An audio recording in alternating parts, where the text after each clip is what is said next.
प्यारे बच्चों, एक बार फिर से आपका हार्दिक स्वागत है। ईवीएस की यूनिट 7 लेकर हम यहाँ पर हाजिर हुए हैं, जिसमें आपको मानव जनसंख्या व पर्यावरण से संबंधित यहाँ पर स्टडी कराई जाएगी और एमसीक्यू क्वेश्चन यहाँ पर कराए जाएंगे। तो चलिए शुरू कर लेते हैं।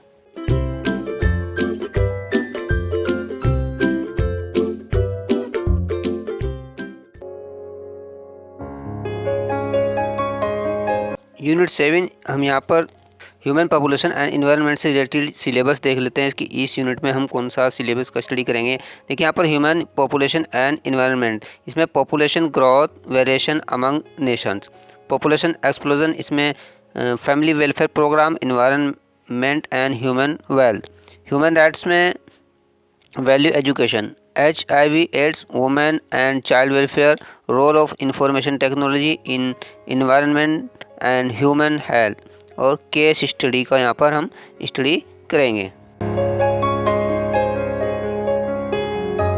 ऑब्जेक्टिव टाइप क्वेश्चन आंसर, मानव अधिकार यानी ह्यूमन राइट से संबंधित जो यहाँ पर प्रश्न बनते हैं वो यहाँ पर हम आपके सामने लेकर आए हैं। देखिए प्रश्न यहाँ पर फर्स्ट है, मानव अधिकार दिवस कब मनाया जाता है? Human right day is celebrated on. यहाँ पर ऑप्शन आपके सामने ये रहे, ऑप्शन ए 10 दिसंबर या 5 दिसंबर या 1 दिसंबर या 25 दिसंबर। तो दीजिए आंसर, बताइए यहाँ पर क्या आंसर हो सकता है। तो हम जानते हैं कि मानव अधिकार दिवस जो है प्रतिवर्ष वो दिसंबर माह में मनाया जाता है और ये 10 दिसंबर में मनाया जाता है। तो इसलिए यहाँ पर सही राइट आंसर होगा ऑप्शन ए 10 दिसंबर।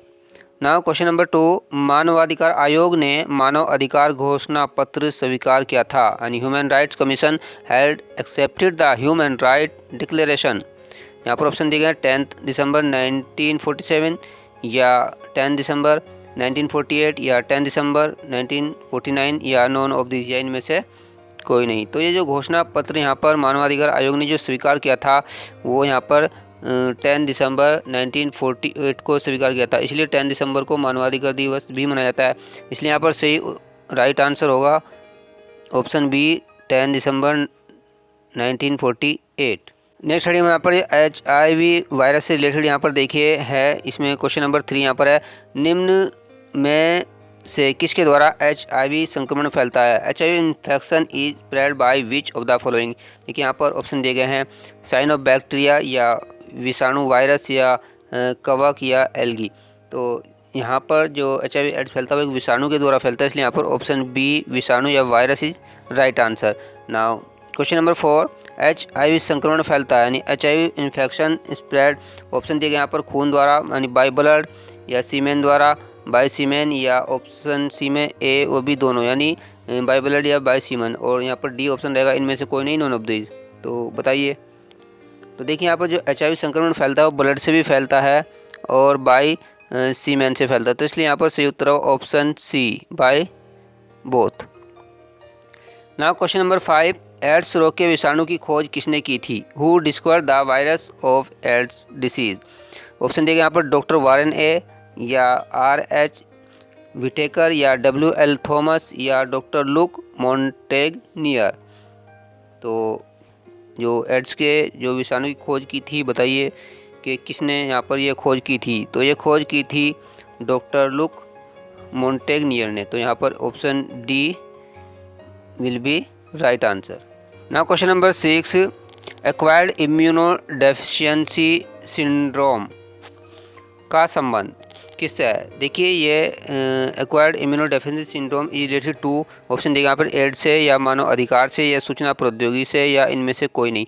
देखिए इसकी अगर फुल फॉर्म करें, एड्स की अगर हम फुल फॉर्म करें AIDS, तो यही निकल कर आती है एक्वायर्ड इम्यूनोडेफिशिएंसी सिंड्रोम, यानी एड्स की फुल फॉर्म यहाँ पर दी गई, इसलिए यहाँ पर ऑप्शन ए एड्स से will be correct answer, right answer. Now question number 7, HIV एक संक्रमित व्यक्ति से दूसरे व्यक्ति तक निम्नलिखित में से किसके द्वारा फैलता है? यानी HIV is spread from one infected person to another by which of the following. यानी एक आदमी को अगर ये हो जाता है तो यहाँ पर अदर पर्सन को ये कैसे स्प्रेड होगा, किसके द्वारा ये फैलता है HIV? तो यहाँ पर देखिए ऑप्शन दिए गए हैं, संक्रमित सुई जो नीडल होती है हमारी, अगर ये किसी एक व्यक्ति को लगी है तो इससे संक्रमण फैल सकता है नीडल से, या थूक से, स्पीड से, या पसीने से, या ये सभी से।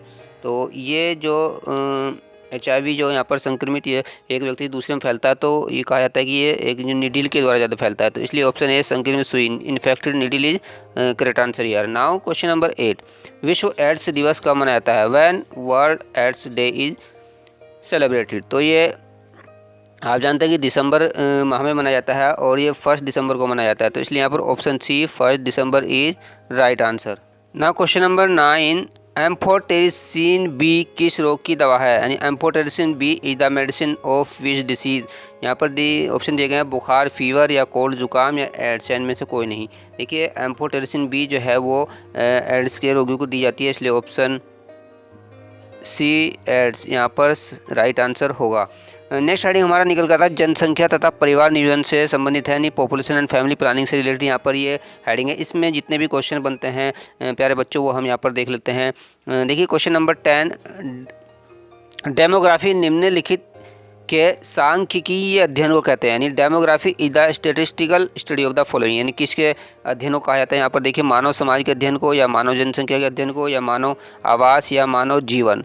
तो ये हमारा जो है जो ह्यूमन जो पॉपुलेशन है, जो जनसंख्या है, जब हम उसका स्टडी करते हैं तो उसको डेमोग्राफी यहाँ पर कहा जाता है। इसलिए ऑप्शन बी मानव जनसंख्या या human population is right answer. Now question number 11, विश्व जनसंख्या दिवस मनाया जाता है, यानी world population day is celebrated on, यानी कब मनाया जाता है? यहाँ पर ऑप्शन 1 15 जून, या 3 अक्टूबर, या 11 जुलाई, या 31 दिसंबर।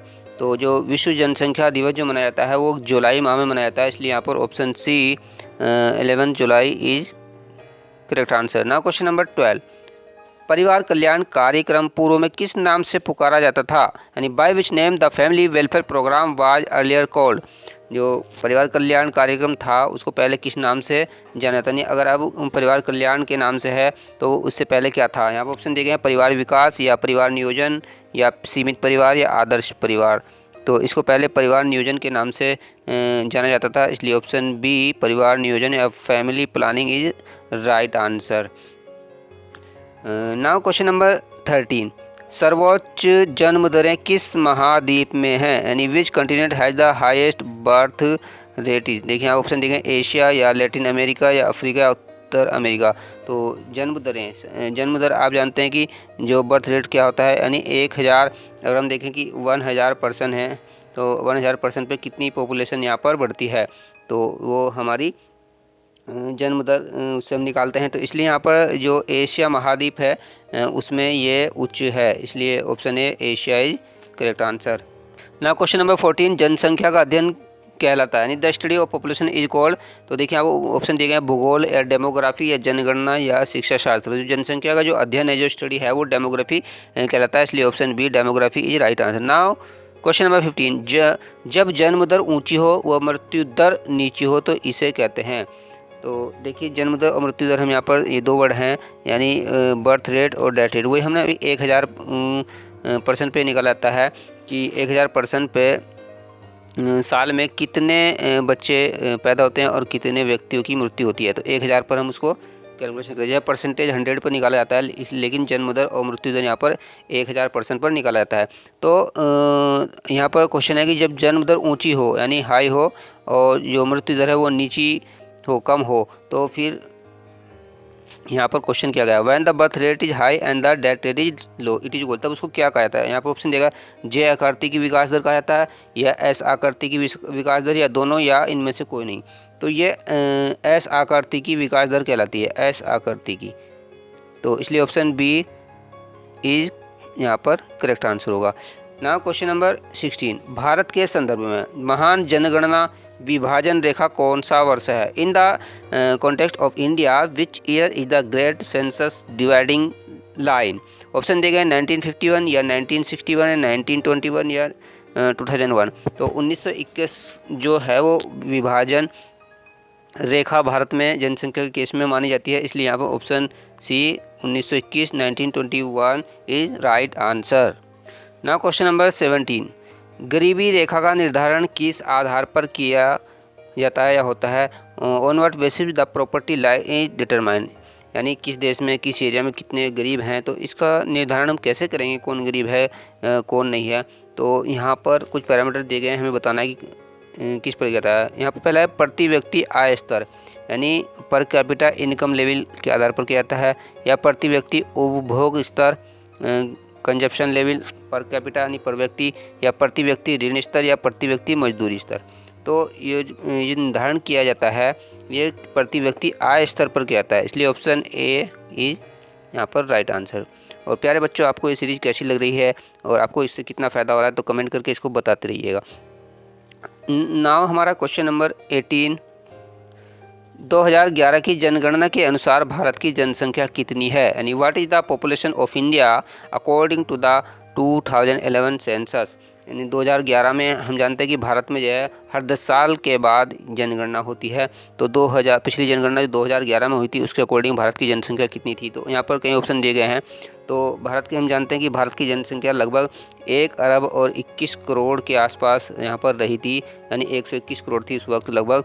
तो यहाँ पर जो सही उत्तर होगा वो ऑप्शन बी यानी मिलियन में यहाँ गिवन है। तो हम जानते हैं कि 1 मिलियन बराबर 10 लाख के होता है, तो यहाँ पर 1210.2 मिलियन यानी 1210 मिलियन जो हमारी 1 अरब और 21 करोड़ और 2 लाख बनती है। तो ये यहाँ पर जनसंख्या थी। क्वेश्चन नंबर 19, देश की नगरीय जनसंख्या में वृद्धि का कौन सा कारण सबसे अधिक प्रभावी है, यानी which is the most effective reason for the increase in the urban population of the country. देखिए भारत में गांव में भी लोग रहते हैं और शहरों में रहते हैं, लेकिन जो शहरों की जो पॉपुलेशन है वो थोड़ा ज़्यादा बढ़ती है। तो इसका यहाँ पर देखना कौन सा कारण बनता है। यहाँ पर देखिए ऑप्शन दिए गए, मृत्यु दर में कमी, या जन्म दर में वृद्धि, या ग्रामों से नगरों की ओर पलायन, या ग्रामीण बस्ती को नगरीय बस्ती में परिभाषित करना। तो सबसे मेन कारण क्या होता है, मृत्यु दर में कमी, ये अलग रीजन हो सकता है, लेकिन जन्म दर में वृद्धि ये भी हो सकता है। लेकिन जो मेन यहाँ पर रीजन निकल जाता है वह ख़ास तौर से आप देखते हैं कि रोज़गार की तलाश में जो युवा होते हैं वो गांव से शहर की ओर पलायन करते हैं, इंडस्ट्री की ओर पलायन करते हैं, इसलिए वहाँ पर जो है वो जनसंख्या वृद्धि देखने को मिलती है। इसलिए ऑप्शन सी ग्रामों से नगरों की ओर पलायन कर जाते हैं, ये इसका सही यहाँ पर ऑप्शन होगा।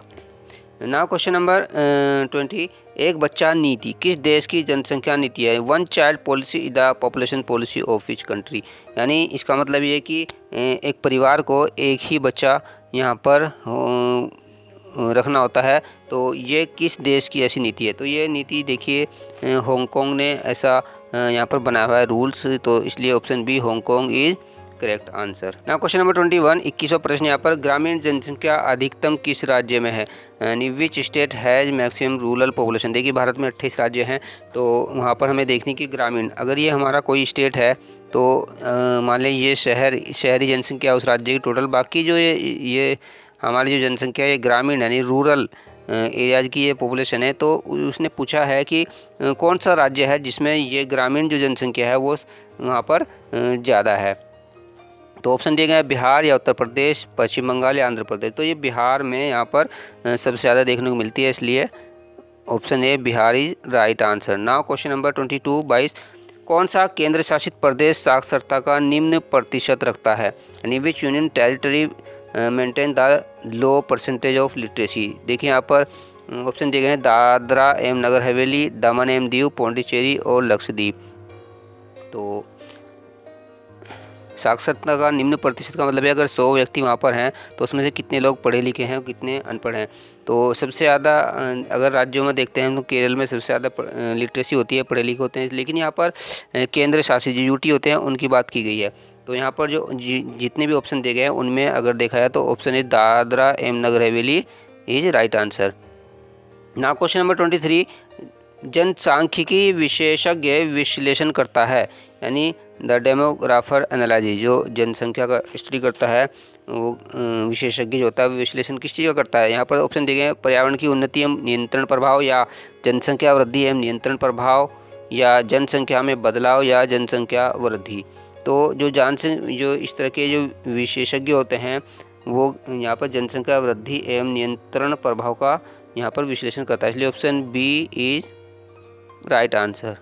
नाउ क्वेश्चन नंबर 24, परिवार कल्याण कार्यक्रम का उद्देश्य है, यानी the objective of family welfare programme is, यानी क्या उद्देश्य है। ऑप्शन यहाँ पर देखिए दिए गए हैं सीमित परिवार को बढ़ावा देना, या परिवार की उन्नति एवं नियंत्रण, या परिवार कल्याण परिवर्तन, या परिवार कल्याण का स्तर, यानी परिवार कल्याण कार्यक्रम ये जो चलाया जाता है उसका जो मेन जो उद्देश्य होता है वो होता है सीमित परिवार को बढ़ावा देना। यानी यहाँ पर हमें एक फैमिली प्लानिंग जो इस कार्यक्रम को पहले फैमिली प्लानिंग के नाम से जाना जाता था, तो इसका मेन उद्देश्य यही है कि हमें अपने परिवार को सीमित रखना है ताकि बच्चों की पढ़ाई लिखाई और सभी बातें ठीक से यहाँ पर हो सकें। तो इसलिए यहाँ पर ऑप्शन है सीमित परिवार को बढ़ावा देना, यानी promoting limited family is right answer.